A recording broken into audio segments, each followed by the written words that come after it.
Blue और black दो colour में हो तो दोनों दे देना। ना ब्लू ब्लैक नहीं, ये वाले ब्लैक ये नहीं सो ये वाला नहीं वो सब चलो बात ले यूएसी तीन कर देना एक मुझे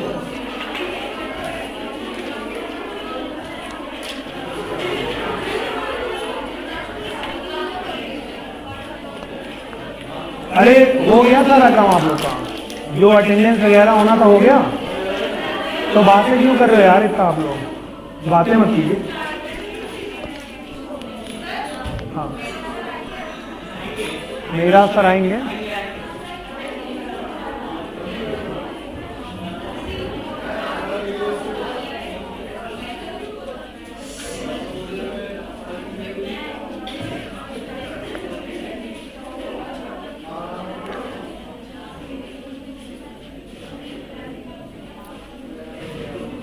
हो गया तो अभी तक कोई डाउट हो अगर जियोमॉर्फोलॉजी से? मेंटल और कोर के फ्रिक्शन से जो एनर्जी क्रिएट होती है। हाँ अच्छा देखिए, हाँ अर्थ की ग्रेविटी, हाँ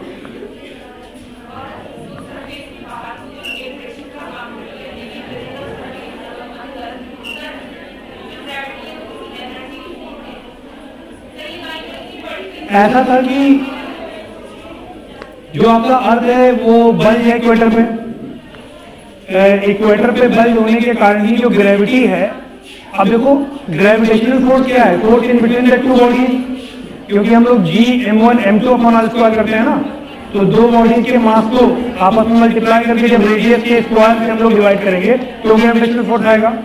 अब जो इक्वेटर के ऊपर बोला जाता है कि जो ग्रेविटी है वो क्या होगी, कम होगी, क्योंकि रेडियस ज्यादा हो जा रही है। तो इसमें इक्वेटर के ऊपर रखा हुआ कोई ऑब्जेक्ट और अर्थ का जो सेंटर है कोर है, उसकी डेंसिटी, उसका मास, यही तो है m1 और m2। भाई सरफेस के ऊपर कोई ऑब्जेक्ट रखा है, उसका मास m2, अर्थ के सेंटर के पास जो ग्रेविटी है, कोर के पास जो उसका मास है, द्रव्यमान है, वही है m1। यही मल्टीप्लाई कर रहे हो आप G(m1 m2) upon r square. इसलिए कहा जाता है कि जो पोल के जो मार्जिन हैं उनको अर्थ की जो ग्रेविटी है वो अपनी तरफ खींच के रखती है ज्यादा फोर्स लगा करके। तो वो जो हम लोग मास बोलते हैं या जो ग्रेविटी बोलते हैं वो बेसिकली डायरेक्टली डिपेंडेंट है आपका मास पे, जो अर्थ की ग्रेविटी की हम बात करते हैं।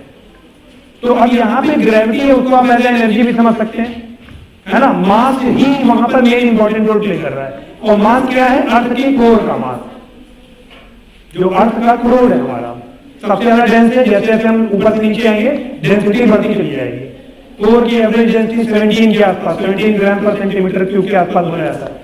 वहीं पे क्रस्ट की आप देखो 2 होती है, 2.7, है ना। अभी ये स्ट्रक्चर आज लोग और थोड़ा अच्छे से देखेंगे, ठीक है, क्रस्ट से लेकर के कोर तक। एक क्वेश्चन और आपका था क्या? हाँ देखिए, क्रस्ट और मेंटल के बीच में जो फ्रिक्शनल फोर्स हो रहा है, जो तो ये डिफरेंशियल मोशन है ना, डिफरेंट टाइप्स ऑफ मोशन के कारण जो एक घर्षण बल लग रहा है, उससे जो एनर्जी निकल के आ रही है उसे हम क्या बोल रहे हैं, जियोथर्मल एनर्जी, है ना। क्योंकि उसमें मेन जो इंपॉर्टेंस है या योगदान है किसका है, एस्टेनोस्फीयर का। भाई जो टेम्परेचर है एस्टेनोस्फीयर का 1000 डिग्री सेंटीग्रेड, 1200 डिग्री सेंटीग्रेड, वही जो एनर्जी डेवलप कर रहा है। और जब प्लूम के माध्यम से वो ऊपर आ रहा है तो उसी को हम लोग भूतापीय ऊर्जा के रूप में यूज भी करते हैं कई जगह पे, है ना। मेंटल और कोर के बीच में भी इसी तरह से डिफरेंशियल मूवमेंट हो रहा है। डिफरेंशियल मूवमेंट के कारण फ्रिक्शनल फोर्स जनरेट हो रहा है, घर्षण बल।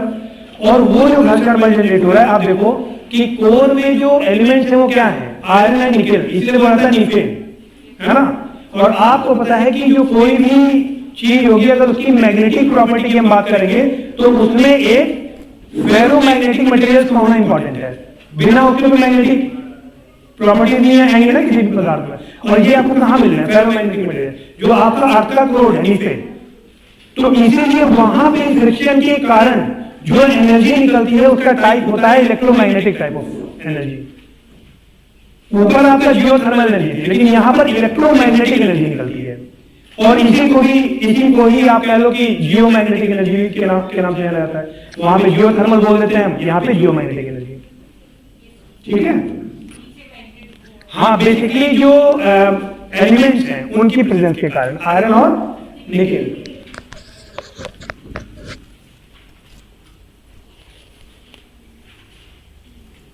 एक स्टेटमेंट बोल रहा हूं मैं, आप बताना सही है कि गलत है। जो हिंद महासागर है आपका, वो फैल रहा है, और दूसरा स्टेटमेंट है कि प्रशांत महासागर आपका फैल रहा है। मैं बोल रहा हूं पहला देखिए,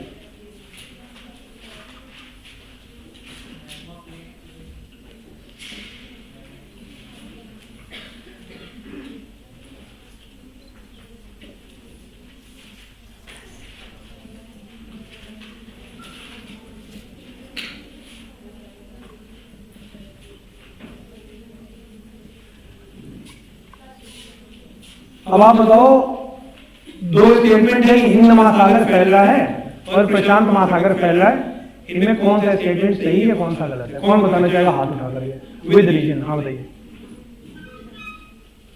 ये आपका 1 है 2 है, ऑप्शन है 1 only, 2 only, both, neither 1 not 2। पहले आंसर बता दो इसमें से, 1 ओनली, 2 ओनली, बोथ, नाइदर। ठीक है,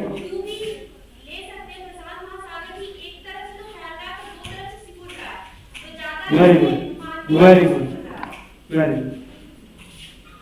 तो समझ आई आपकी बात? नहीं आई? चलो कोई नहीं, देख लेते हैं। देखो ऐसा है, प्रशांत महासागर जो है आपका, उसको हम लोग क्या बोलते हैं? वो जो प्लेट है आपका, ओशियानिक प्लेट है ना, महासागरीय प्लेट है, उसको हम लोग पैसिफिक प्लेट बोलते हैं। कई जगह आप देखोगे लिखा होगा ईस्ट पैसिफिक प्लेट और वेस्ट पैसिफिक प्लेट। पूरी प्लेट तो एक ही है ना वो, फिर उसको दो अलग अलग तरीके से हम क्यों बोलते हैं? अगर दो अलग तरीके से बोल रहे हैं मतलब कोई एक डिवाइडिंग लाइन है बीच में, तभी तो दो प्लेट में हम लोग को डिवाइड किया है। अब इधर वाला आपका ईस्ट पैसिफिक प्लेट, यहां वाला आपका वेस्ट पैसिफिक प्लेट। अब जल्दी से बता दो, यहां कौन सा कॉन्टिनेंट होगा और यहां कौन सा कॉन्टिनेंट होगा? यहां कौन सा कॉन्टिनेंट होगा? Very good, north America. यहां कौन सा कॉन्टिनेंट होगा? वेरी गुड, यूरेशिया बोल देते हैं हम लोग। ठीक है, ये बात क्लियर है कि नहीं सबके? ठीक, यहां पर है आपका साउथ अमेरिका और यहां पर है इंडो ऑस्ट्रेलियन प्लेट। ठीक, उसको हम लोग अभी कंसीडर नहीं करेंगे। ये यूरेशियन प्लेट जो है, इसके जस्ट बगल में इधर कौन सा महासागर है? North Atlantic ocean. ठीक है, अब ये नॉर्थ अटलांटिक ओशियन ये ऐसे है, इधर भी है और मैंने इधर भी बना दिया। सही बना रहा हूं ना? क्योंकि हमने पैसिफिक को बीच में किया तो हम उसको अलग कर दिया। ये वाली जो प्लेट है अटलांटिक प्लेट, ये किधर की तरफ जा रही है? North Atlantic plate right move कर रही है, लेफ्ट मूव कर रही है? कौन बताना चाहेगा?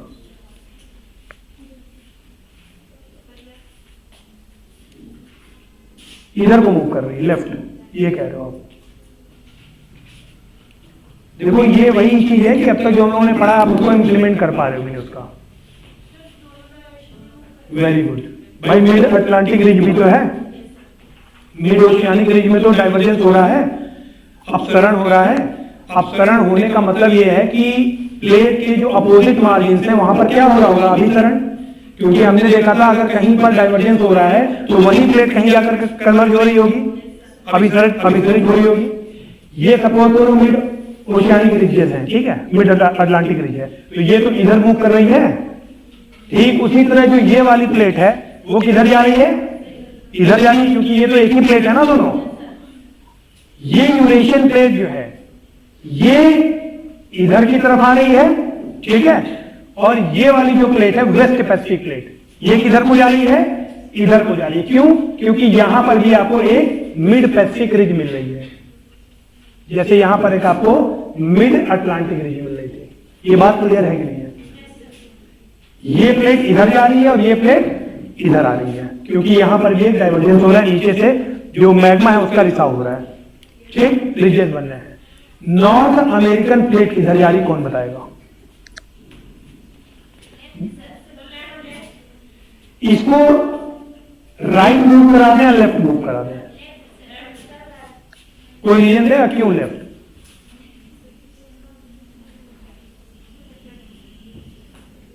क्योंकि नॉर्थ अमेरिका का कॉन्टिनेंट का आप जो लेफ्ट साइड बता रहे हो वहां पर नॉर्थ अमेरिकन कॉन्टिनेंट का वेस्टर्न मार्जिन है कि नहीं है? वेस्टर्न कोस्ट है और वहां पे क्या है?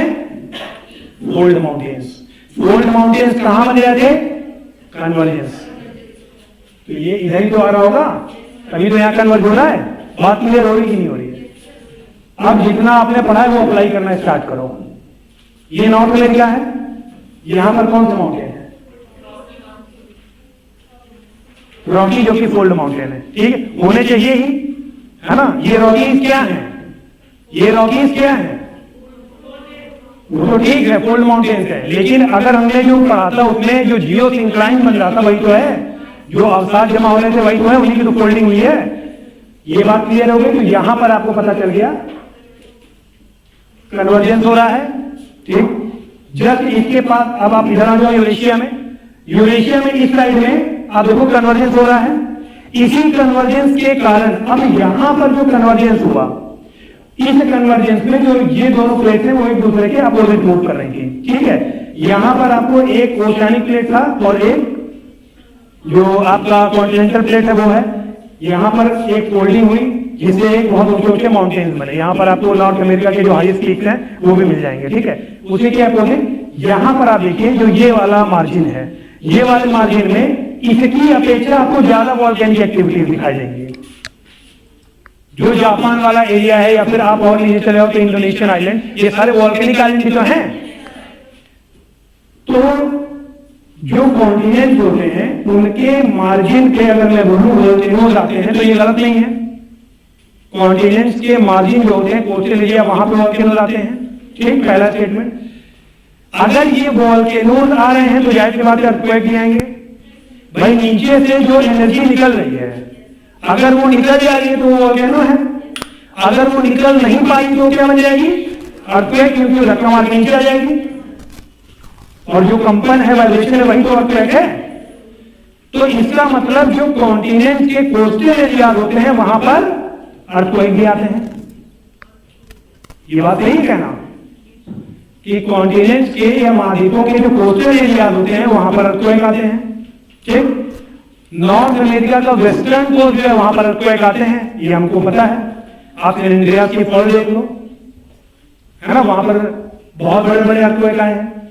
लेकिन वहीं पर नॉर्थ अमेरिका का जो ईस्टर्न कोस्ट है, क्या वहां पर अर्थक्वेक आता है? आज तक कभी सुना है आपने एप्लेशियंस में अर्थक्वेक आ गया या लोरेंशिया प्लेटो में अर्थक्वेक आ गया? तो ये स्टेटमेंट तो गलत हो गया कि कॉन्टिनेंट के, अगर ये कोई क्वेश्चन आ जाता है आपके एग्जाम में लिख करके कि जो कॉन्टिनेंट होते हैं उनके कोस्टल एरियाज में ही अर्थक्वेक या भूकंप आते हैं, या फिर हर कॉन्टिनेंट के कोस्टल एरिया में भूकंप आते हैं, तो क्या स्टेटमेंट सही होगा? नहीं होगा ना सही। और एग्जाम्पल आप देखो, यूरोप की बात आप कर लो। ठीक है, तो यूरोप के आप ईस्टर्न कोस्ट को जब देखोगे तो वहां पर अर्थक्वेक आते हैं, यूरेशिया के। लेकिन वहीं पर जाओ वेस्टर्न कोस्ट को देखो तो क्या वहां आते हैं भूकंप? आपने नहीं सुना होगा ना कभी कि वहां पे भूकंप आ रहा हो। भूकंप वाली घटना तो यहीं पर सुनाई देती है, अर्थक्वेक वाली। जो आपकी पैसिफिक रिंग ऑफ फायर है, जहां पे वॉल्केनोज बहुत ज्यादा है, हॉटस्पॉट रीजन है, वही तो कहा जाता है कि भूकंप की भी पेटी है। अब आप एक और नजरिए से देखना। अब मैं कह रहा हूं कि किसी भी प्लेट के मार्जिन पे अर्थक्वेक आएगा। कोई भी प्लेट हो, चाहे कॉन्टिनेंटल हो या ओशियानिक हो, उसके मार्जिन पे अर्थक्वेक आएगा, भूकंप आएगा। ये बात क्लियर है? मतलब ये जो स्टेटमेंट बोल रहा हूं क्लियर है कि नहीं किसी को? मैं ये नहीं बोल रहा हूं कॉन्टिनेंट का आपको देखना किनारा, मैं बोल रहा हूं कि प्लेट का जो किनारा है, मार्जिन है, वो देखो।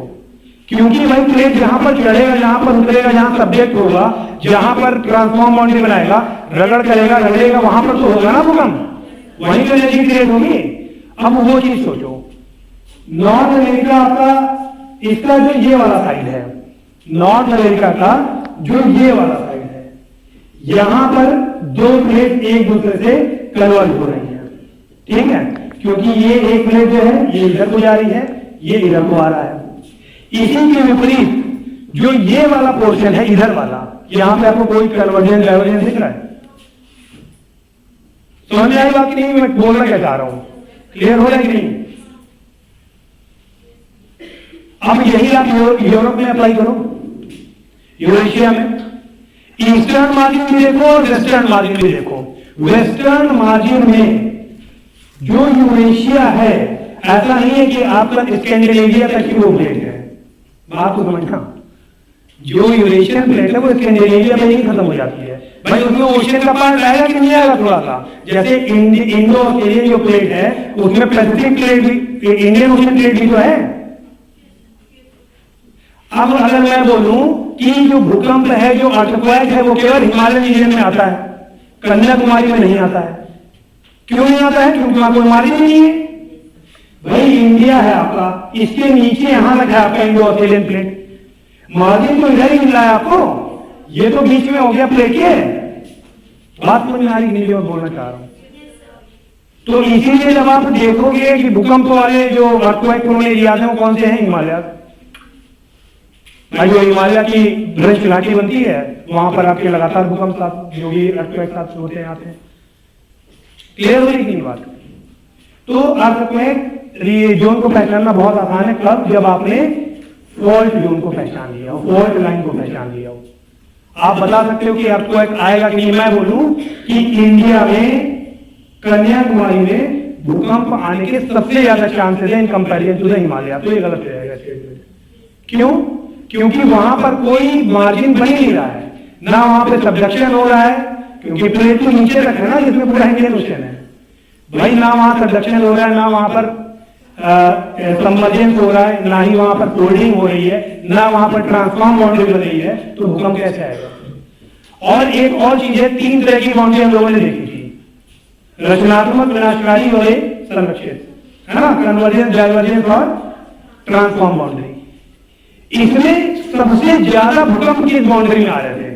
कन्वर्जेंस बाउंड्री में, क्योंकि एक प्लेट दूसरे के नीचे चली जा रही है। समझ में आ रही बात? तो वर्टिकल मूवमेंट के कारण भी अर्थक्वेक आएगा और हॉरिजॉन्टल मूवमेंट के कारण भी अर्थक्वेक आएगा। सेकंड जो मोस्ट प्रोन आप कह लो बाउंड्री कौन सी है? Transform boundary. एक प्लेट ये है और एक ये है, एक इधर जा रहा है और एक इधर आ रहा है।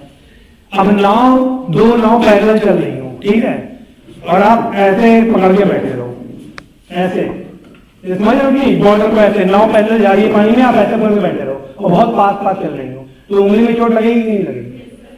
जैसे ही टच करेंगे उंगली में आपकी चोट लग जाएगी, है नहीं? इसीलिए अगर 2 नाव आसपास आ जाती है तो मछुआरा क्या कहते हैं? ये हाथ हटा लो बॉर्डर पर से। तो वही कॉन्सेप्ट है कि अगर 2 प्लेट अगर बराबर में चलेंगी तो जैसे भैंस चलती है, भैंस में चलते हो देखिए भी नहीं आप लोग, भैंस की जो चाल होती है बड़ी अलग तरीके की होती है। वो कितनी भी पतली जगह हो, कुछ भी हो, वो तो घसीटते हुए लेके आगे निकल जाती है ना? थोड़ा पीछे आएगी फिर आगे चली जाएगी, फिर पीछे आएगी। यही तो प्लेट होती है, यही तो अर्थक्वेक ने लिया है, जहां पर 2 प्लेट इस तरह से हो रहे हो या फिर इस तरह से हो रहा हो, जहां पर। समझ आ रही नहीं बात? तो ऐसा रीजन आपको हिमालयात में दिखेगा, ठीक है।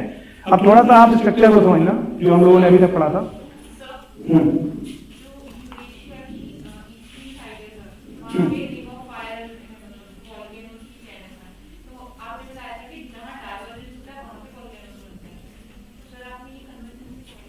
हाँ देखिए ऐसा होता है, अभी वो मैं अभी बताऊंगा, ठीक है। आज देखिए वोल्केनो दोनों टाइप में बनते हैं, ध्यान रखना। डाइवर्जेंस में भी वोल्केनो बनेगा और कन्वर्जेंस में भी वोल्केनो बनेगा। आपको कौन सा वोल्केनो दिखाई देगा? डाइवर्जेंस में तो पानी भर जाता है, ऊपर जमा देता है, वोल्केनो का क्षेत्र ही खत्म कर देता है। भाई लड़ाई हो रही थी गर्म और ठंडे की, तो कौन जीत रहा था? ठंडा जीत रहा था, पानी जीत रहा था। उसने तो वहां पे कॉन्टिनेंट का निर्माण कर दिया ना, उस लावा को जमा करके, तो वोल्केनो आप देख नहीं पाओगे डाइवर्जेंस वाला। लेकिन कन्वर्जेंस वाला जो वोल्केनो है, होता क्या है कि जब कॉन्टिनेंट आपका सपोज करो सबडक्ट हो रहा है, एक जो कॉन्टिनेंट है वो दूसरे सपोज करो कि ओशियानिक प्लेट कॉन्टिनेंटल प्लेट के अंदर जा रही है, तो जो मार्जिन अंदर जा रहा होता है एस्ट्रोस्फीयर के पास, वो करेगा तो एक बहुत ट्रिमेंडस अमाउंट में एनर्जी क्रिएट करेगा, जिसको बोला जाता है बेनी ऑफ जोन। अभी आज डिस्कस करेंगे वो लोग, है ना। नहीं, वो ऑनलाइन वाले में सही से हो नहीं पाया था, एक बार फिर से करेंगे कि जब वो मार्जिन अंदर जाता है, सबडक्शन जिस पार्ट का होता है उसको एस्ट्रोस्फीयर जब जलाएगा तो जहां जलाता है वही बेनी ऑफ जोन है, और वो इतनी एनर्जी क्रिएट करेगा कि फिर वो एनर्जी जाएगा भाई, ऊपर आना चाहिए, ऊपर हिमालय कहेगा आगे बढ़ो भाई, हम दुनिया की सबसे ऊंची पर्वतमाला है हमारे, आप कैसे हमारे में कैसे शुरुआत कर सकते हो ज्वालामुखी। वो पूछेगा ना कि ज्वालामुखी बन के निकलेंगे नहीं, फिर पहुंचेगा तिब्बत के पास, तिब्बत भी मना कर देगा, तिब्बत क्या है, ये हम तिब्बत को क्या बोला था, रूफ ऑफ द हाईएस्ट प्लेटो। तो लास्ट में उसके पास एक ही ऑप्शन है कि वो कहां आएगा, वापिस घूम के इंडियन ओशन का जो ओशियानिक प्लेट है जहां पर आपका वो बन रहा है, डाइवर्जेंस हो रहा है मिड इंडियन रीजन के पास, और उस डाइवर्जेंस के पास जब आएगा तो वहां से वो क्रस्ट को फाड़ करके आगे ऊपर निकलेगा। बात क्लियर हो रही नहीं हो रही है? कभी आगे लोग देखेंगे। हाँ हमने जैसे पहले जो क्वेश्चन किया था पैसिफिक ओशन स्प्रेडिंग वाला, हाँ, सर उसमें स्प्रेड तो सारे ही हो रहे हैं ना, बस ये भी स्प्रेड जिस उससे हो रहा है। पैसिफिक ओशियन को इसलिए बोला जा रहा है, बहुत अच्छा जवाब दिया था बच्चे ने, कि पैसिफिक ओशन दो साइड से कंप्रेस हो रही है और बीच से स्प्रेड हो रही है, दो साइड से सिकुड़ रही है और बीच से स्प्रेड हो रही है। तो आप बताओ इफेक्टिव क्या हो रहा है? लेकिन जो स्प्रेड तो हो रहा है ना, तो मतलब ये भी तो कह सकते हैं कि वो भी स्टेटमेंट सही भी तो हो सकती है। हाँ, वो तो मैंने ओनली दो नहीं लिखा था, वो जैसे वहां अगर ओनली वर्ड लिख देगा तो वो गलत हो जाएगा, लेकिन एक चीज हमेशा ध्यान रखिएगा कि उसमें उसका इफेक्टिव स्प्रेडिंग अगर लिखा है तो गलत ही माना जाएगा। बात तो समझिए, स्प्रेड हो रहा है, बीच से वो स्प्रेड हो रहा है, लेकिन अब आप बताओ कि 10 + 2 -4 तो आप बताओ क्या, मैं क्या बोलूंगा कि इफेक्टिव यहां एडिशन हुआ कि सब्ट्रैक्शन हुआ? भाई एडिशन भी तो हो रहा है, +2 भी तो था, लेकिन आप तो यही बोलोगे ना कि यहां सब्ट्रैक्ट हुआ है। बात क्लियर हुई नहीं हुई? तो इसलिए उसको इफेक्टिव बोला जाएगा कि वो आपका कंप्रेसिव हो रहा है, क्योंकि दो साइड। अच्छा, एक और क्वेश्चन इसमें बन रहा है कि अगर पैसिफिक ओशन कंप्रेस हो रहा है तो इसका मतलब उसका जो सी लेवल है वो राइज होगा या ऊपर आया कि नीचे जाएगा? पैसिफिक ओशियन का पानी कम होगा या ज्यादा होगा? अगर ऐसे ये ऊपर आ रहा होता तो बहुत सारे आइलैंड डूब जाते हैं। बात तो समझिए, अगर सी लेवल राइज हो रहा होता तो जितने ओशियानिक कंट्रीज हैं आपकी वो अब तक डूब गई होती, क्योंकि स्प्रेडिंग आदिकाल से हो रहा है ना, पर वो तो है ना अभी। और जो आइलैंड डूबे हैं उनका रीजन कुछ और है, ग्लोबल वार्मिंग, ग्लेशियर पिघल करके वो सी लेवल राइज कर रही है। कभी नहीं कहा जाता कि पैसिफिक ओशन सिकुड़ रहा है तब सी लेवल राइज हो रहा है, या इससे मतलब आइलैंड डूब रहे हैं। तो उसका पानी कहां जा रहा है? Very good, very good. भाई एक जगह सिकुड़ रहा है अगर एक ओशन, तो दूसरा फैल भी तो रहा है, अटलांटिक ओशन, और ये जितने भी हैं सारे एक दूसरे से इंटरकनेक्टेड हैं। पैसिफिक ओशन सिकुड़ा, उसका पानी कहां जाएगा? अटलांटिक ओशन में, क्योंकि वो फैल ही रहा है। और इफेक्टिव मोशन अगर पूछा जाए कि कॉन्टिनेंट किधर की तरफ जा रहा है, तो यूरेशिया आपका इधर की तरफ जा रहा है ना, क्योंकि वो ढकेला ना, लगातार स्प्रेड हो रहा है। तो ये आप इफेक्टिव मोशन किसी भी कॉन्टिनेंटल या ओशियानिक प्लेट का ऐसे देख सकते हैं। अब एक काम आपका होमवर्क है, एक काम जरूर करना है आगे, कि जो एटलस में फिगर बना हुआ है आपका पूरा टेक्टोनिक प्लेट्स वाला, उसमें मार्जिन को जरूर देखना। दो तो मैंने बता दिया आपको, डाइवर्जन, कन्वर्जन। ट्रांसफॉर्म बाउंड्री कहां पर बन रहा है ये जरूर देखना आप, है ना। ट्रांसफॉर्म बाउंड्री जैसे एग्जांपल मैं दे दूं, जो आपका अरेबियन प्लेट है और इंडियन प्लेट है, छोटा सा प्लेट है अरेबियन प्लेट और इंडियन प्लेट, है ना, वहां पर देखना। मेडिटेरेनियन जो भूमध्य सागरीय प्लेट है और अफ्रीकन प्लेट है उसके बीच में देखना, ठीक है। लेकिन ट्रांसफॉर्म बाउंड्री को आप लोग नोटिस जरूर कीजिएगा कि कहां पर बन रहा है ये। हाँ, अर्थ है क्या? नहीं, आपका महाराष्ट्र में कोयना में भी अर्थक्वेक आया था 1967 में, बहुत खतरनाक वाला अर्थक्वेक। वो तो नहीं है ना प्लेट मार्जिन, बात समझ में आ रही कि नहीं? मतलब सॉरी, महाराष्ट्र में कोयना तो आपका प्लेट मार्जिन पे है, लेकिन बहुत सारी ऐसी, आपका दिल्ली रीजन है, इंटीरियर एरिया, वहां तो कोई प्लेट मार्जिन नहीं है, लेकिन फिर भी भूकंप के झटके महसूस होते हैं। देखिए जहां पर भी, अब जैसे कोयना वाला अगर हम एग्जाम्पल लें, तो वहां पर क्या हुआ कि हाइड्रोस्टैटिक प्रेशर इतना ज्यादा वहां पर हो गया। मतलब सपोज कीजिए कि आपने डैम बना दिया किसी फॉल्ट लाइन पे, किसी ब्रंच घाटी पे आपने डैम बनाया, क्वेश्चन किसका था ये? आपने फॉल्ट लाइन पे डैम बना दिया, ठीक है, और बारिश बहुत ज्यादा हो गई, पानी ज्यादा बढ़ गया, तो जो हाइड्रोस्टैटिक एक जो प्रेशर आएगा वो तो प्लेट पे ही आएगा, जो प्लेट है आपका, और वहीं पर फॉल्ट लाइन भी है, तो वो जब ऊपर नीचे वर्टिकल मूवमेंट करेगा तो एक जर्क तो आएगा ना, वाइब्रेशन तो आएगा ना, जब आपस में कोई चीज लगेगी। जैसे आप कुर्सी बैठे रहते हो और बगल से बिजली स्ट्रक्चर से निकल जाती है नीचे वाला जो आपका पावर लाइन छू करके, आप वहीं छूती है, छूती कुर्सी में तुरंत आप देखते हो क्या है, देखते हो ये देखते हो, तो वही तो अर्थक्वेक है। यही जब आप अप्लाई कर दो पूरे प्लेट के स्तर पे, यही अर्थक्वेक है, जो वाइब्रेशन वहां से रिलीज हुआ और आप तक महसूस हुआ, आपने महसूस किया उसे। समझ नहीं बात? फॉल्ट ना हो तब भी देखिए, अगर किसी भी तरह से प्रेशर आया, जैसे मैंने बताया कि आपका जो जियोथर्मल एनर्जी है, अगर कहीं पर कोई ऐसी जगह है मिड कॉन्टिनेंटल एरिया है और जहां पर रेडियो एक्टिव मटेरियल जो है वो बहुत ज्यादा है, उसमें बहुत सारा अल्फा पार्टिकल डिके हुआ, तो वो एनर्जी तो कहां जाएगी, वो तो ऊपर ही धक्का मारेगी। क्लियर है कि नहीं है? लेकिन जनरली अगर आप बोलो जनरली तो प्लेट मार्जिन से वहीं पर आते हैं, वैसे कोई भी चीज एब्सोल्यूट नहीं है। अभी तक कहा जाता था कि जो आपके सुनामी जो है वो अर्थक्वेक का परिणाम है ना। अगर आपका ऊपर कॉन्टिनेंट के ऊपर भूकंप आया, कैटास्ट्रोफिक इफेक्ट दिखेगा आपको उसका कॉन्टिनेंट के ऊपर। यही ओशन के नीचे अगर भूकंप आ जाए तो सुनामी बन जाता है, लेकिन अब कहा जाता है कि सुनामी से भी भूकंप आता है। समझ में आई बात? अंडर वाटर वॉल्केनो के फटने से भी सुनामी आ सकता है, लेकिन पहले इनका कोई लिंक नहीं था। अभी ये कराकाताऊ था ना, उसका नाम कराकाताऊ जो फटा था, तो भाई ये सारे कॉन्सेप्ट बदल गए कि वॉल्केनो के फटने से सुनामी भी आ गया और भूकंप भी आ गया। एक और बात हमेशा कही जाती है कि जो भूकंप होता है वो हमेशा दिन के ही टाइम पे आता है। जो भूकंप है वो मॉर्निंग के टाइम पे आएगा, सुबह 4 बजे से लेकर 5 बजे तक। आप 4 देखना, घर जाना आज तो वो जो अर्थक्वेक है उनके टाइम देखना आप।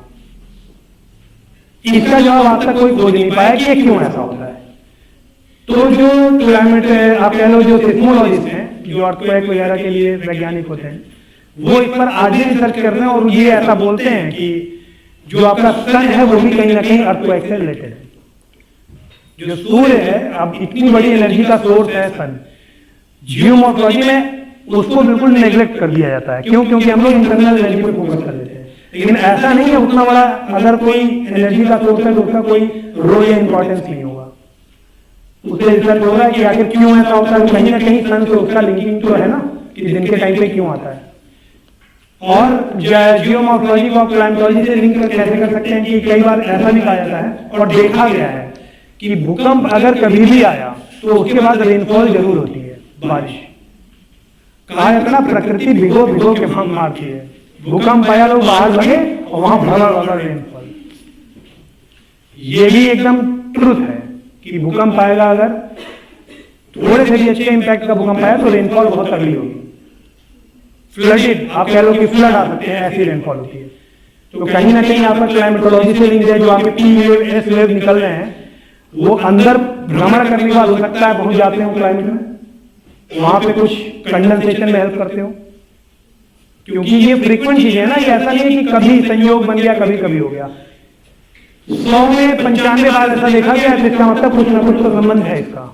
ये भी अभी तक पता नहीं।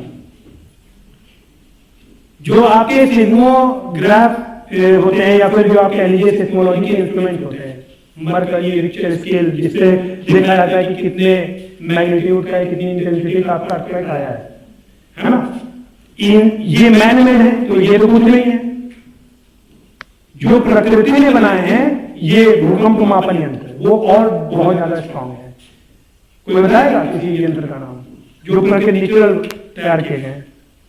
भूकंप के आने से पहले बता देते हैं भूकंप आने वाला है। चूहे, डॉग्स, स्नेक्स, है ना। गणेश जी ने ऐसे थोड़ी चूहे को सवारी अपना दिया था भाई।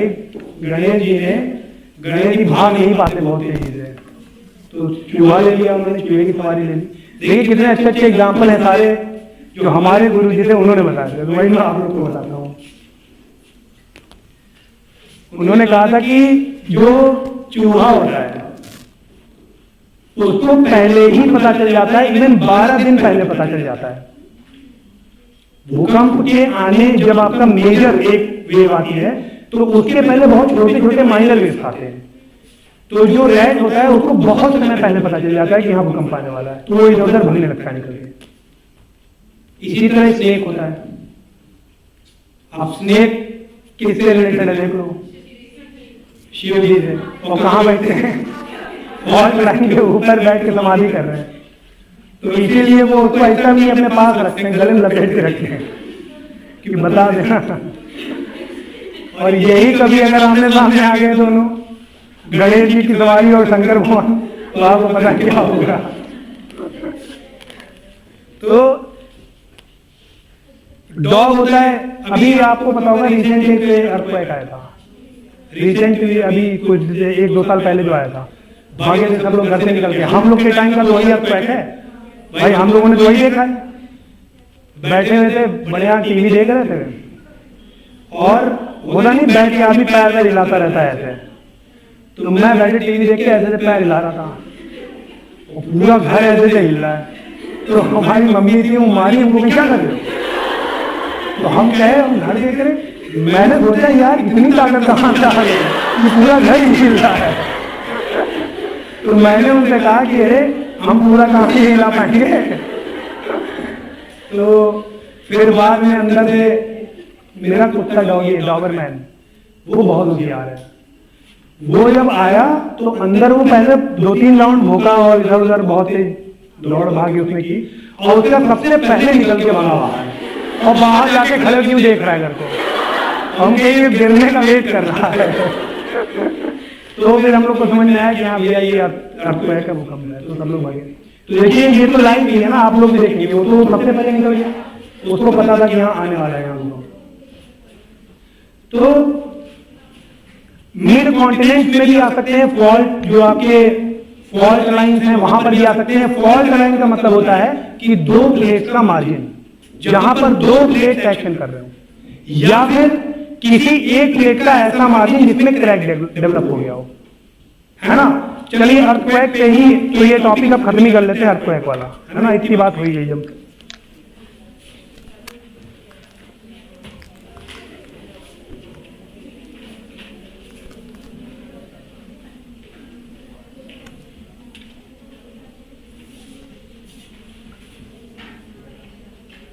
जो अर्थक्वेक या भूकंप है उसमें 3 तरह की वेव निकलती है, ठीक है।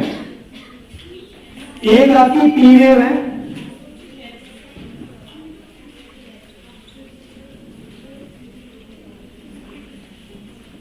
पी वेव, एस वेव और एल वेव, ठीक है।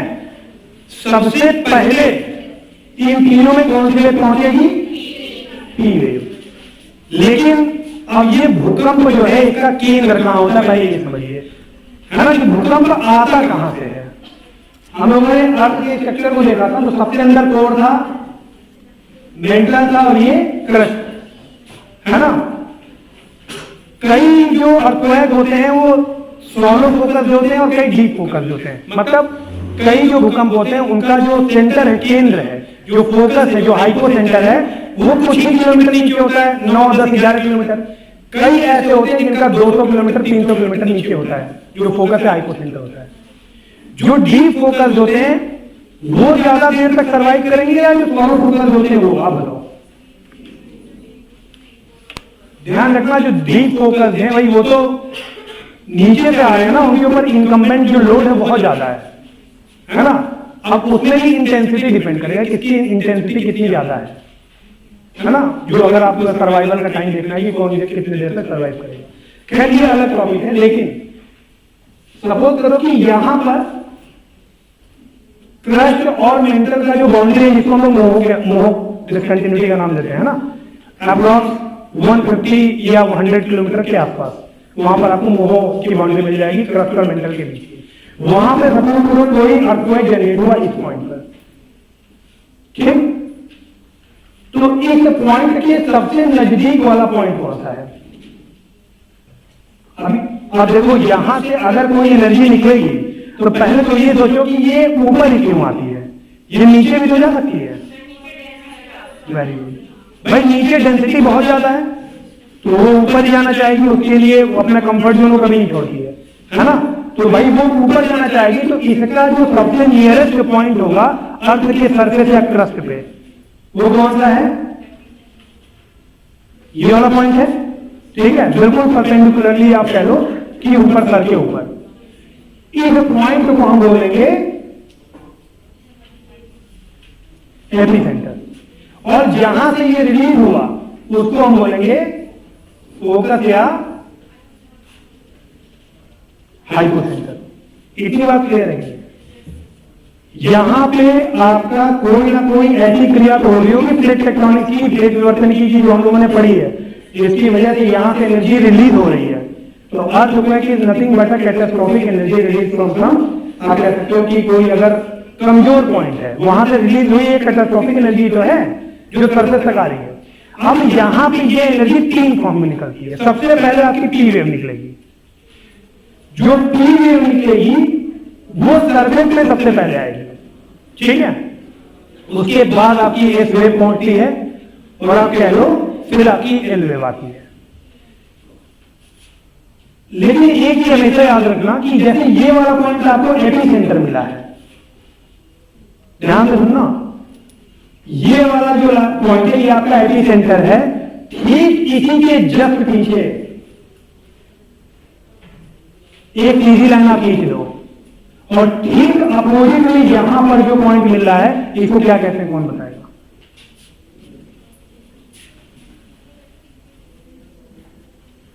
एंटीपोड। एंटीपोड यहां पे जहां पर भूकंप आया है, ठीक है, उसके जस्ट अपोजिट में जब ये वाला एनर्जी, जब ये एनर्जी है, ये वेव ट्रेवल करते हुए ठीक इसके पीछे आ जाए तो उसे हम बोलते हैं एंटीपोड, जो पॉइंट मिलता है सरफेस के ऊपर, ठीक है। और इसको यहां से यहां तक आने में 21 मिनट का समय लगता है, 21 मिनट। इस पॉइंट की जरूरत हमें इसलिए पड़ जाती है क्योंकि सपोज यहां पे भूकंप आया और यहां पे एक सिस्मोग्राफ रखा है, ठीक, तो वो तो खराब हो जाएगा ना भूकंप की वजह से, कैटास्ट्रोफिक इफेक्ट आएगा, भूकंप आएगा, बिल्डिंगें गिर जाएंगी, वो खराब हो जाएगा। तो जो मेजरमेंट किया जाता है कि कितनी इंटेंसिटी या कितना मैग्नीट्यूड का आपका अर्थक्वेक आया है, उसके लिए एक रेफरेंस पॉइंट की हमें आवश्यकता पड़ती हुई है, ठीक है। अभी वो कैसे मेजर किया जाता है वो भी हम लोग देखेंगे कि मेजर कैसे करते हैं, ठीक है। अब यहां पर मैंने बोला कि 3 तरह की वेव निकलेंगी, जिसमें एक है पी वेव, एक एस वेव है और एक आपका एल वेव है। जो पी वेव है, ध्यान रखिएगा कि ये वाली वेव बिल्कुल साउंड वेव की तरह बिहेव करती है। पॉइंट लिखते चलिए आप, जो पी वेव है वो साउंड वेव की तरह बिहेव करेगी। साउंड वेव कैसी होती है? लॉन्गिट्यूडनल।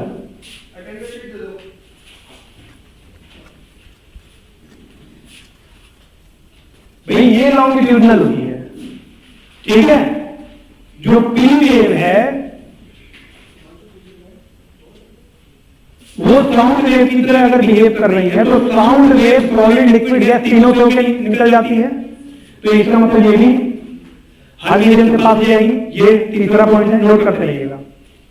लॉन्गिट्यूडनल इसे क्यों कहते हैं, कोई बताएगा? लॉन्गिट्यूडनल होता क्या? ये मूवमेंट है। लॉन्गिट्यूडनल एक मूवमेंट होता है। जैसे मान लो ये है, ठीक है, एक स्केल मान लो इसको, और मैं बात करूं इसके लॉन्गिट्यूडनल लेंथ की, तो कौन बताएगा इसका लॉन्गिट्यूडनल लेंथ कौन सा होगा? आप लोग उल्टा ही जाते हो, कान ऐसे ही पकड़ोगे, ऐसे नहीं पकड़ोगे। पहले सीधा वाला सोचा करो, भाई यहां से लेकर के यहां तक, यही तो लॉन्गिट्यूडनल है। जैसा आप लोग बता रहे हो ये वाला वो ट्रांसफर हो जाएगा जो आपकी एस वेव है। बात समझ आई? जो ऐसे ऐसे चल रही है वो पहले पहुंचेगी, या जो ऐसे चल रही है वो पहले पहुंचेगी? भाई जो ऐसे जा रही वही पहले पहुंचेगी। आप लोग रेलवे स्टेशन पे गए, कभी टिकट लिया होगा, लिया नहीं होगा, अब तो ऑनलाइन होता है ना, लेकिन मूवी देखने बाद में लिया होगा। तो वहां टिकट लेने जाते हो ना, तो लाइन से लोग आगे पीछे खड़े थे, मान लो 5 मिनट बचा है और फिर लंबी लाइन लगी है, तो पीछे वाला क्या करता है? ढकेलता है आगे की तरफ, वो अपने आगे वाले ढकेलेगा और सब वो ट्रांसफर हो जाएगा कहाँ पे? सबसे आगे। और जो सबसे आगे वाला होगा वो छोटा सा जो बना रहता है उसमें घुस जाएगा। तो ये टिकट दो, और टिकट काउंटर वाला क्या करता है? उसके मुंह में टिकट डालता है, यही तो होता है। तो ये वाला जो मूवमेंट है, अच्छा जो अंदर गया है वो एक धक्का तो मार के ही जाएगा, ऐसे नहीं है कि वो चला जाएगा इतना सीधा, तो वो एक पीछे धक्का देगा, तो जितने सबसे पहले होगी हरी किसी जमीन पे आ जाएगा। तो यही मूवमेंट आपका लॉन्गिट्यूडनल मूवमेंट है, ये वाला मूवमेंट। केचुए को चलते हुए आपने देखा है, जो ऐसे वो मूवमेंट जो है वो आपका है लॉन्गिट्यूडनल। वहीं पर स्नेक मूवमेंट आप देखो, है ना, ऐसे चलता है। अब ये मत बोलना ऐसे चलता है, ऐसे चलता है। तो ये आपका हो जाएगा ट्रांसवर्स मूवमेंट, जो कि किसका है? एस वेव का। पी वेव प्राइमरी वेव भी कही जाती है, सेकेंडरी वेव भी कहते हैं, इसको सरफेस वेव भी कहते हैं। अब इसमें एक चीज आप बताओ कि पी वेव और एस वेव में सबसे ज्यादा डिस्ट्रक्शन कौन करेगा? पी वेव करेंगे या एस वेव करेंगे? क्यों? क्योंकि उसका जो वाइब्रेशन है it is perpendicular to the direction of the motion, है ना। जिस डायरेक्शन में मूव कर रही है उसके परपेंडिकुलरली वो वाइब्रेट कर रही है, तो इसलिए ये इससे ज्यादा कैटास्ट्रॉफिक होती है। वहीं पर यही जो एस वेव्स हैं, ट्रांसवर्स वेव्स हैं, इनमें जो सरफेस पे आ जाती हैं और सबसे लास्ट में अपना इंपैक्ट और सबसे ज्यादा इंपैक्ट डालती हैं, उन्हीं को हम लोग बोलते हैं एल वेव। इसको खो जाता है, इसको रिले वेव भी बोला जाता है, ध्यान रखिएगा, रिले वेव या एल वेव। इसको लव और रिले, ये दो सिस्मोलॉजिस्ट इन्होंने डिस्कवर किया था। और आपको पता है कि जो लव है वो सरफेस पे ही रहता है, बहुत कम होता है कि जो डीप लव आपको मिल जाए। लव सरफेस की बात है, तो इसलिए ये सरफेस पे हर जगह जाएगा। तो एक पॉइंट इससे याद रखिएगा कि जो पी वेव है ये तो हर जगह चलता है, ठीक है, लेकिन कुछ पार्ट ऐसा जरूर है आपका जहां पर पी वेव भी नहीं पहुंच पाता है। अभी हम लोग बात करेंगे, जिसको पी वेव शैडो जोन बोलते हैं या पी वेव लेस जोन, जहां पर पी वेव नहीं जा पाता है। लेकिन उसी के विपरीत लव वेव हर जगह जाता है, बहुत खतरनाक होता है और सबसे ज्यादा डिस्ट्रक्शन करता है। आप मानव जीवन में भी देख लो, है कि नहीं है? सबसे ज्यादा विनाशकारी यही होता है। पूरी दुनिया एक तरफ हो जाए, पूरी दुनिया से लड़ने की ताकत जिसे कहते हैं, ठीक है। तो ये सबसे ज्यादा विनाशकारी होता है। अब मैंने बोला जो पी वेव है वो कुछ जगह ऐसी होती है जहां नहीं पहुंच पाता है, और एस वेव जो है वो लाइट वेव की तरह ट्रांसवर्स चलता है और लाइट वेव की तरह बिहेव करता है, जैसे ये साउंड वेव की तरह बिहेव करता है ना। इसका मतलब ये नहीं कि लाइट की स्पीड से चलता है, क्योंकि जो पी वेव है it is 40% faster than S wave, 40% ज्यादा तेज होती है पी वेव एस वेव से, ठीक है। अब यहां पर सपोज करो ये आपका अर्थ है, कोर है, और ये आपका मेंटल है। एनसीईआरटी में बहुत अच्छा फिगर एक बना हुआ है। यहां पर सपोज करो कि अर्थक्वेक आ रहा है, ये इसका फोकस है या हाइपोसेंटर है, तो सबसे पहले पी वेव चलेगी तो वो हर जगह जाती है। देखो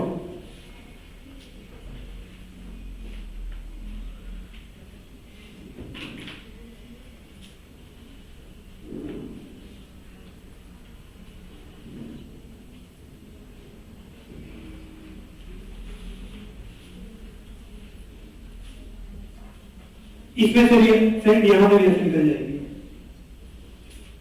लेकिन आप देखो कि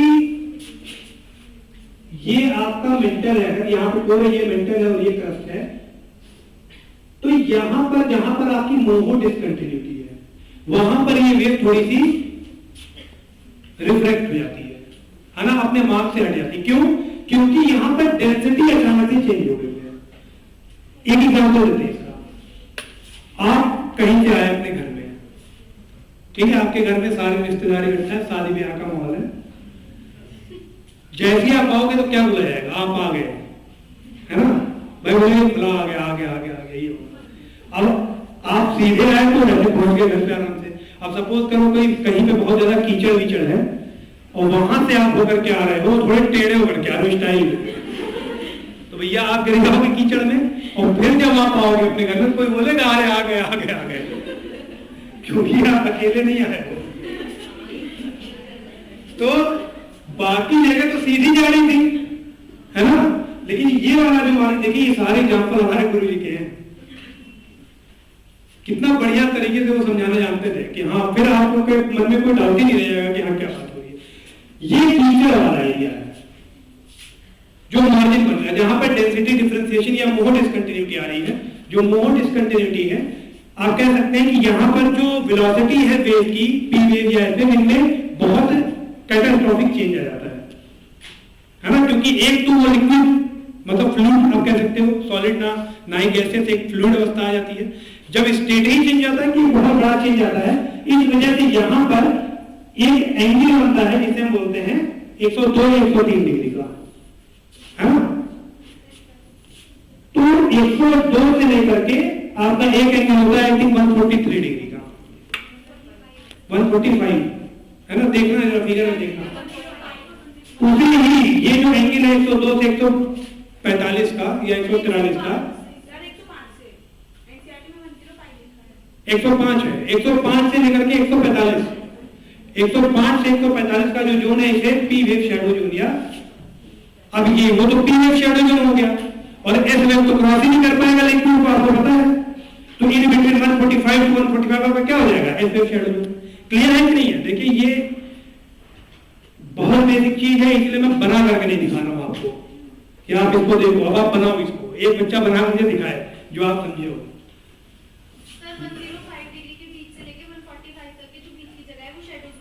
हाँ, अब आप इसको बना के दिखाओ मुझे, ये मैं कह रहा हूँ। अब मैं अपने कॉपी बनाऊं और अभी देखूंगा कि क्या समझ में आया आपके, क्योंकि ये तो बहुत बेसिक सी चीज है। मैंने पूरा कॉन्सेप्ट समझा दिया, उसी कॉन्सेप्ट के ऊपर आप डायग्राम बनाओ, फिगर बना लो उसको सब लोग।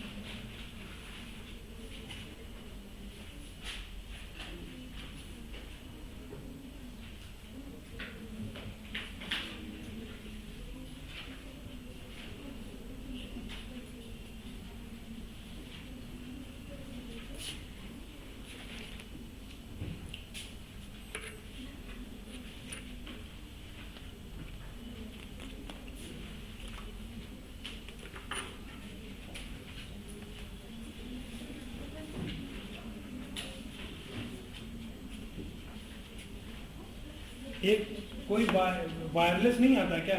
माइक वायरलेस भी आता है, वही मंगा लेना चाहिए। आधा टाइम तो इसी संभालने में लग जाता है।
ये बना लो आप लोग फिगर, दिखा दो, एक लोग दिखा दो जो बनाए हो। ले आओ इधर, ले आओ, देख क्यों नहीं बनाया?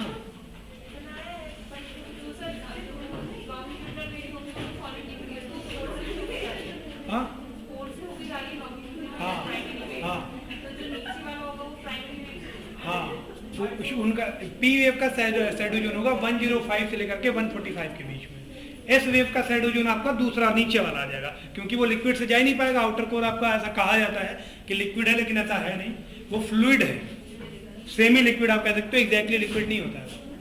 जो इनर कोर है वो सॉलिड है, लेकिन जो आउटर कोर है आपका ऐसा नहीं, पूरा लिक्विड है। कहा जाता है मतलब बुक्स में भी लिखा रहता है इन लिक्विड स्टेट, ऐसा नहीं पानी बह रहा है वहां पे। हाँ, एल वेव आपकी सरफेस पे आप दिखा दो हर जगह, शैडो जोन में भी आप एल वेव को दिखा सकते हो, ठीक है।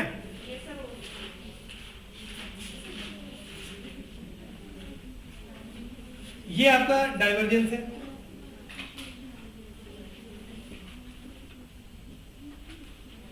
आप लोग सोचते होंगे कि यार ये कॉन्सेप्ट कभी खत्म ही नहीं हो रहा है, डाइवर्जेंस वाला, कन्वर्जेंस वाला, पूरी जियोमॉर्फोलॉजी ही यही है ना। थोड़े इसमें कुछ टेक्निकल वर्ड्स हैं, उनको आप लोग ध्यान दीजिएगा।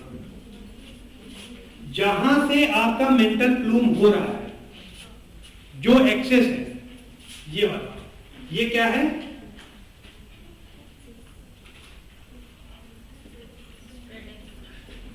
स्प्रेडिंग एक्सेस या विस्तारण अक्ष, हिंदी में लिखिएगा विस्तारण अक्ष। जहां से आपका, अब ये एक्सेस कौन सा है? ये वाला बिल्कुल सीधा एक आप खींचो, है ना।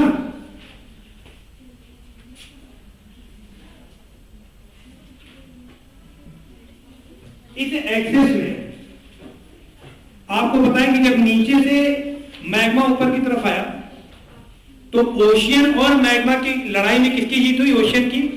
तो मैग्मा तो जम गया, ये जम करके आगे बढ़ गया, ठीक है।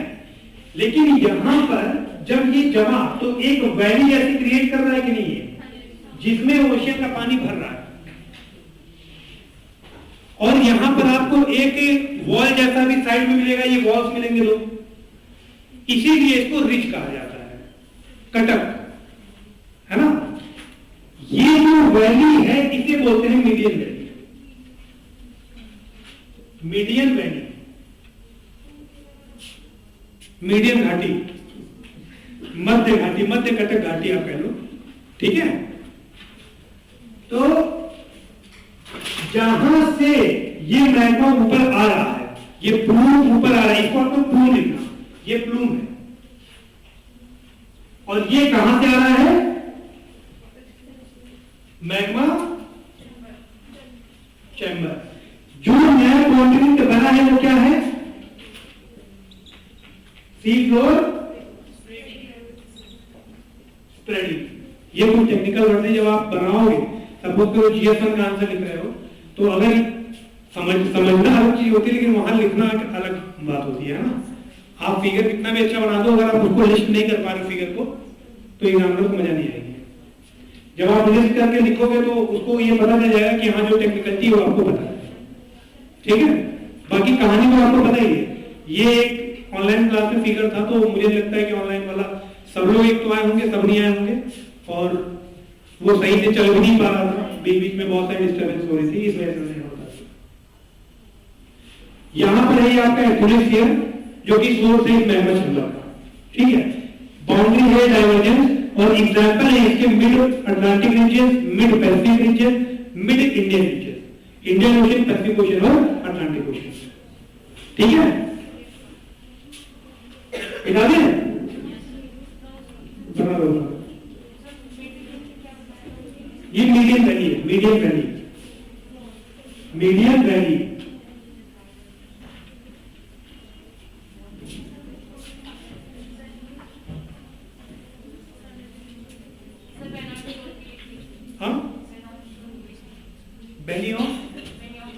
वो ज्यादा देखिए, बेनी ऑफ जून का एक conveyor belt, Benioff zone की अलग चीज है, अभी वो डिस्कस करेंगे, ठीक है। हालांकि बेनी ऑफ जून भी एग्जैक्टली है मैग्मा चैम्बर, लेकिन वो ज्यादातर आप कह लो प्रयुक्त होता है कहां पर, कन्वर्जेंट प्लेट मार्जिन पे, डाइवर्जेंट पे, जहां पर जो कॉन्टिनेंटल प्लेट हो मेल्ट हो रही है। कॉन्टिनेंटल प्लेट जिस एक्सेस से मेल्ट होना स्टार्ट होती है, oceanic plate in below the continental plate जिस एक्सेस से मेल्ट होना स्टार्ट होगी एटमॉस्फेयर में, उस एक्सेस को बोलेंगे कन्वेयर बेल्ट। ध्यान दीजिएगा, जब वो फिगर बनाया था हम लोगों ने प्लेट पर, उसमें कन्वेयर बेल्ट दिखाई दी इंडिया की तरफ से। और जहां पे मेल्ट होगा वो एटमॉस्फेयर में, उस रीजन को बोलते हैं बेली ऑक्यूल।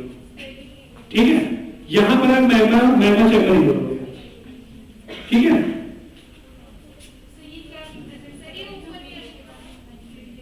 सी फ्लोर स्प्रेडिंग, और ये है जो ऊपर वर्टिकल कन्वेंशनल करंट की तरफ मोशन हो रहा है, मैग्मा का वो फ्लो है।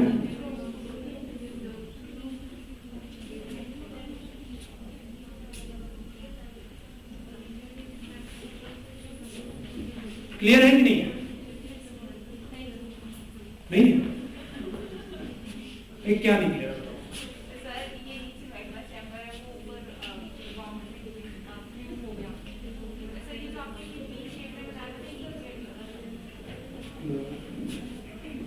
दो प्लेट एक दूसरे से दूर गए, जब दूर जाएंगे तो एक सिरेमिक एक क्रैक डेवलप होगा।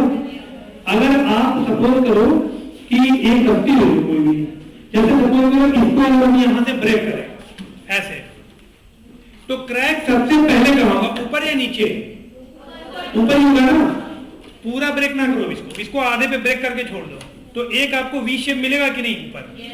तो जो कटक मिला है वी शेप, वही आपकी मिडिल होगी, जिसमें ओशन का पानी आगे भर जा रहा है, जहां से मैग्मा नीचे से ऊपर रिस्क के आ रहा है।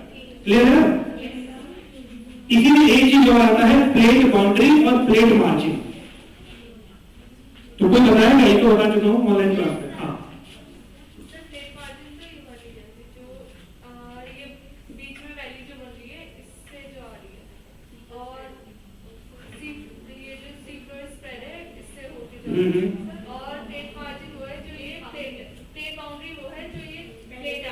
ठीक है।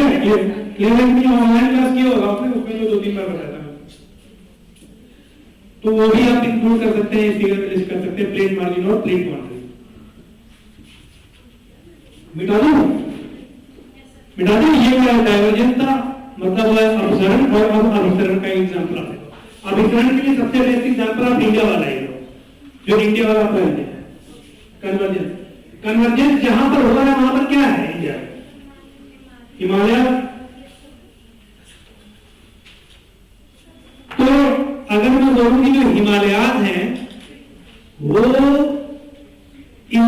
इंडो ऑस्ट्रेलियन प्लेट के पार्ट है या फिर यूरेशियन प्लेट के पार्ट है, जो हिमालयाज हैं वो किस प्लेट का हिस्सा है?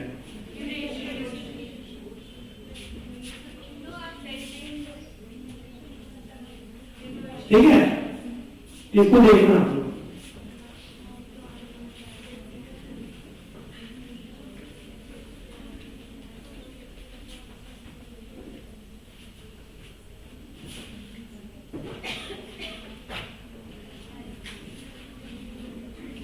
देखिए, जो हिमालयाज हैं वो क्या है, वो सेडिमेंट्स अवसाद हैं जो फोल्ड हो गए हैं ड्यू टू कंप्रेशन। कहां पे हुए हैं? जहां पर कन्वर्जेंस हुआ। ठीक है, जियोसिंक्लाइन डेवलप हुआ भूसन्नति, उसमें अवसाद भरे, उसमें कंप्रेशन हुआ, फोल्डिंग हुई, जो कि जिनका परिणाम है हिमालयाज। वही है हिमालयाज, जिसमें सबसे ऊपर आता क्या है?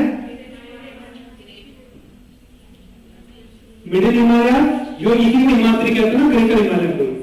मिडिल हिमालय और फिर शिवालिक के नीचे क्या है? गंगा प्लेट।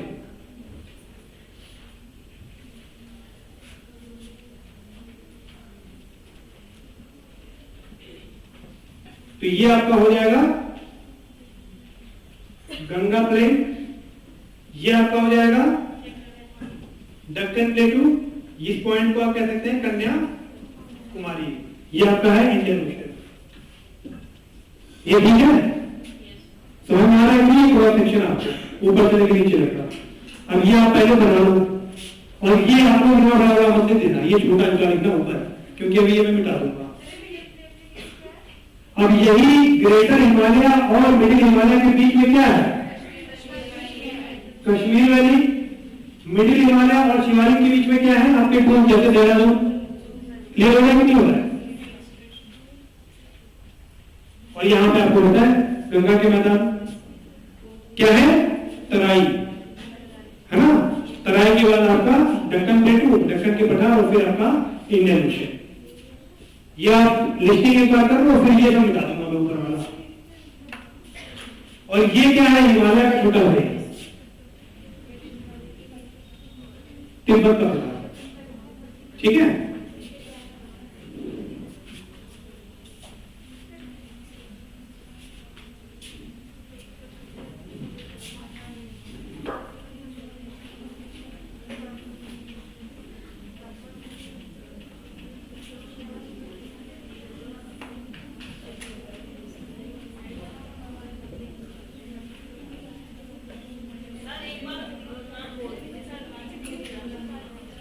क्या कर रहे हैं?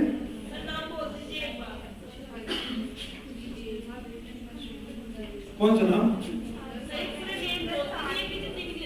Greater Himalaya, Kashmir valley, middle Himalaya, Doon, Shivalik, Terai, Ganga plain, Deccan plateau, Kanyakumari, Indian Ocean. ठीक है? बहुत बेसिक दिमाग लगाओ आप लोग। मैंने कहा हिमालय से आप कन्याकुमारी से ले आओ, जो भी टोपोग्राफी है वो लिख दो, वही है ना?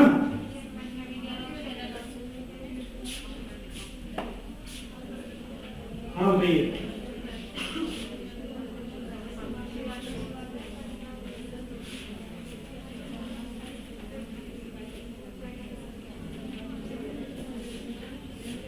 जो आपका इंडो ऑस्ट्रेलियन प्लेट है या जो इंडियन प्लेट है, उसमें आपको पता है कि वो बीच से स्प्रेड हो रहा है। ठीक है? इंडियन प्लेट आपका ओशियानिक प्लेट है। ये जो प्लेट है आपका, यही तो आपका इंडियन प्लेट है, जिसमें ये आपका पेनिनसुलर इंडिया है। भाई जो ओशियानिक महासागरीय प्लेट है हमारा इंडियन प्लेट, उसी में तो आपका ये आपका इंडिया है ना, पेनिनसुलर इंडिया, जिसको इंडियन सब कॉन्टिनेंट या प्रायद्वीपीय भारत बोला जाता है। ये कन्याकुमारी है। ये वाला प्लेट क्या वही स्टार्ट नहीं है क्या? ये वाली जो प्लेट है ओशियानिक प्लेट, ये कहां जा रही है? इधर आपका क्या है? Eurasian plate. यूरेशियन प्लेट के ऊपर ही पे ये अवसाद जो भूसंकलन, जो जियोसिंक्लाइन, भूसंकलाइन कह रहा हूं, जो भूसंगति है जियोसिंक्लाइन है, वो उसी के ऊपर डेवलप हो रहा है। जो आपका यूरेशियन प्लेट है उसी में तो अवसाद बढ़ रहे हैं। तो मतलब नीचे इसके क्या है? Eurasian plate. ये क्लियर हो रहा है कि नहीं? इस यूरेशियन प्लेट, कॉन्टिनेंटल प्लेट के नीचे ही तो आपका ये वाला प्लेट जाएगा, जो ये प्लेट आ रहा है। ये नीचे कहां तक आएगा? एस्ट्रोनॉमिकल तक। जो ये वाला प्लेट है यूरेशियन प्लेट, ये आपका इधर की तरफ आ रहा है। जो ये आपका इंडियन प्लेट है, इंडो ऑस्ट्रेलियन प्लेट, इधर को जा रहा है, इधर को जा रहा है। तो यहां पर क्या हुआ इफेक्टिवली? कन्वर्जेंस, अभिसरण। इस अभिसरण के कारण यही वाला प्लेट नीचे क्यों जा रहा है? कोई बताएगा? क्योंकि वो भारी है, ये हल्का है, इसको ऊपर उठा देगा यूरेशियन प्लेट को। और जैसे ही ये नीचे जाएगा तो जो ये वाला पार्ट है इस ओशियानिक प्लेट का, ये एस्थिरोस्फीयर में जहां पर पिघलेगा, उसी जोन को हम बोलते हैं benign of zone.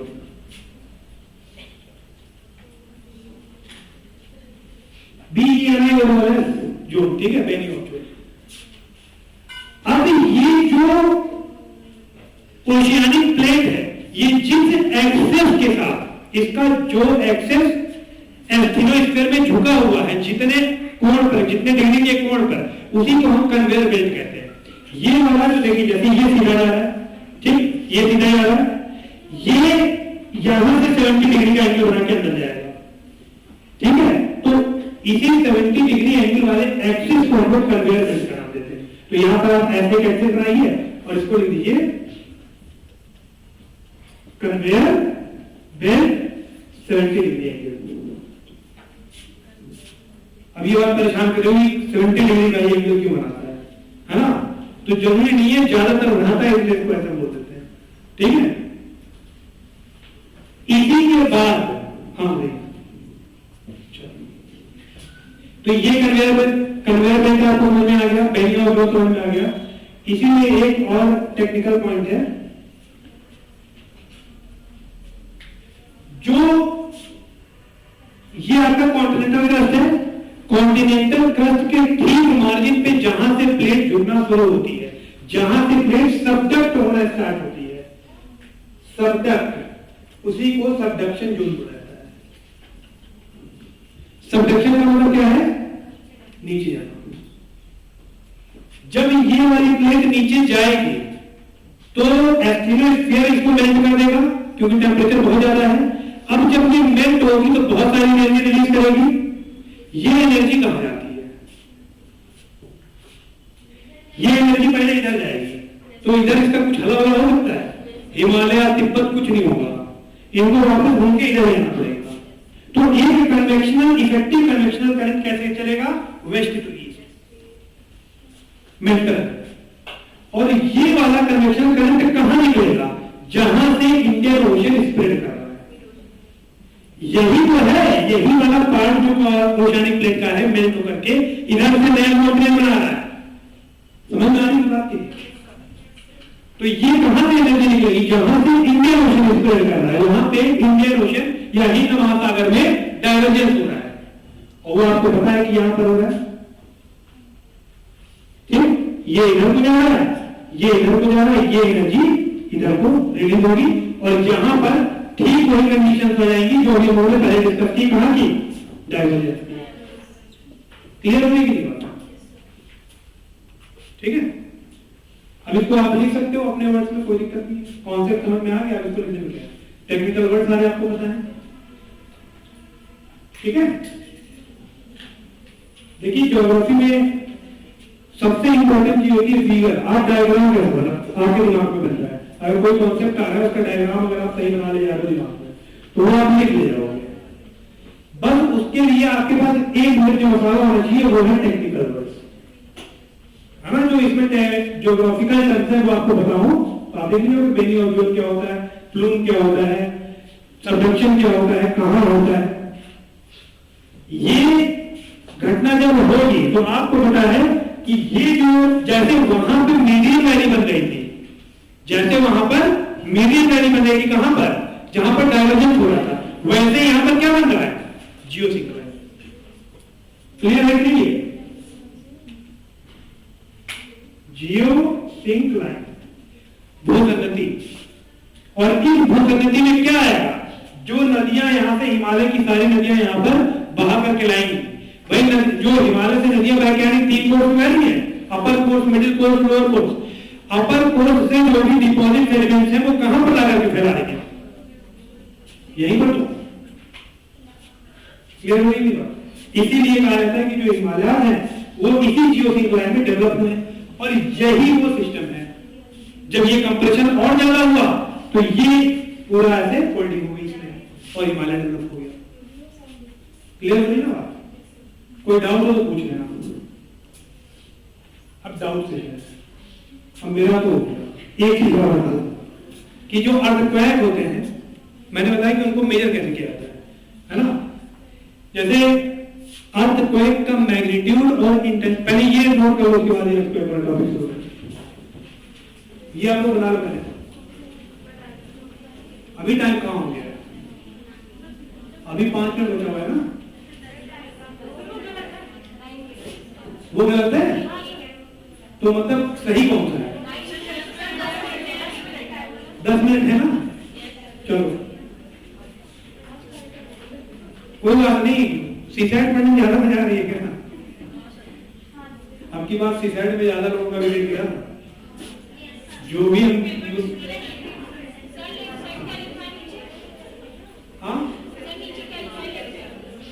Beni of zone, BENI OLS ZONE,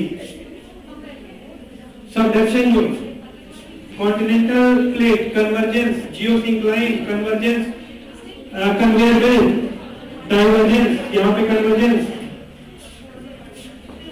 देखो जब समझाया करें ना तो उसके साथ नोट करते चला लो, थोड़ा थोड़ा बनाते चला लो, क्योंकि अपने हाथ से आप फिगर बनाओगे तो ज्यादा समझ में आएगी। क्या समझ में आ रहा है? तुम्हारा एक बार सही क्लियर कर दो, समझ में आ रहा है ना? मिटा दें, मिटा दें।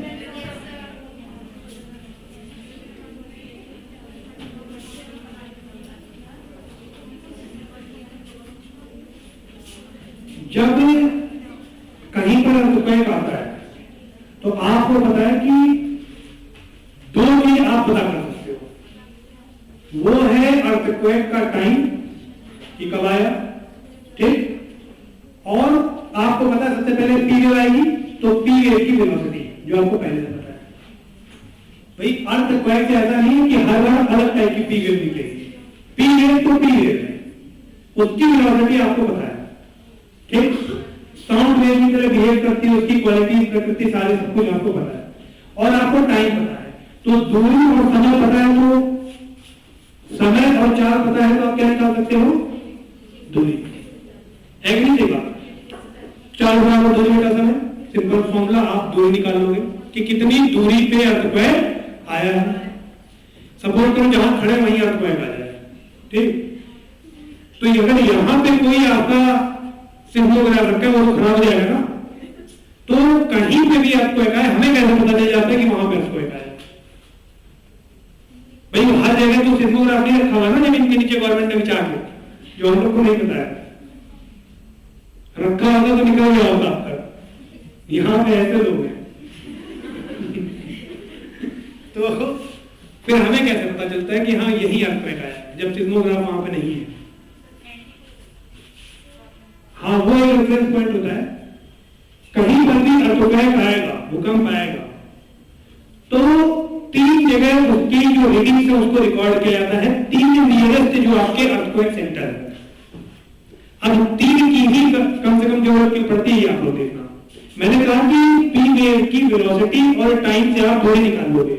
सपोज करो कि ये वो पॉइंट है जहां पे अर्थक्वेक आया है और ये वो पॉइंट है जहां पर सिस्मोग्राफ रखा है, ठीक है। ये एक सिस्मोग्राफ स्टेशन ये है। पी वेव की वेलोसिटी और टाइम से दूरी निकल आएगी। सपोज करो ये दूरी आ गई, लेकिन ये जो दूरी है ये तो पूरे में है,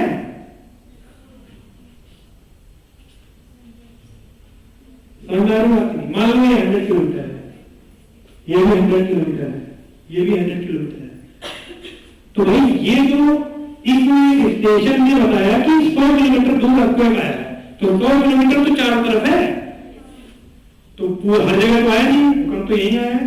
मान लो यहाँ भी दिखा रहा है, यहाँ पे भी आया है, यहाँ पे भी हर जगह दिखा रहा है। अनंत बिंदु है एक सर्कल पे, है ना, इनफाइनाइट पॉइंट्स होते हैं, आप गिने नहीं सकते कितने पॉइंट्स हैं। तो ये कैसे पता चले ये वाला पॉइंट निकले? इसीलिए 3 जो स्टेशन से उनकी रीडिंग ली जाती है मेरे को, एक ने बता दिया यहाँ पर, ठीक। इसी तरह सपोज करो ये एक स्टेशन है, उसके बाद इसने रिकॉर्ड किया और इसने बोला कि हमारे यहां से 200 किलोमीटर दूर आया आपको, और ये डिस्टेंस सपोज करो 150 है, 150 किलोमीटर दूर आया, तो ये 150 तो पूरे में आएगा, लेकिन ये इसको 2 जगह पे देखो इंटरसेक्ट कर दिया। क्लियर हो गई बात?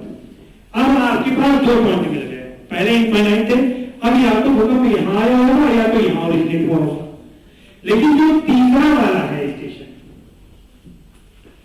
जब ये कैलकुलेट करता है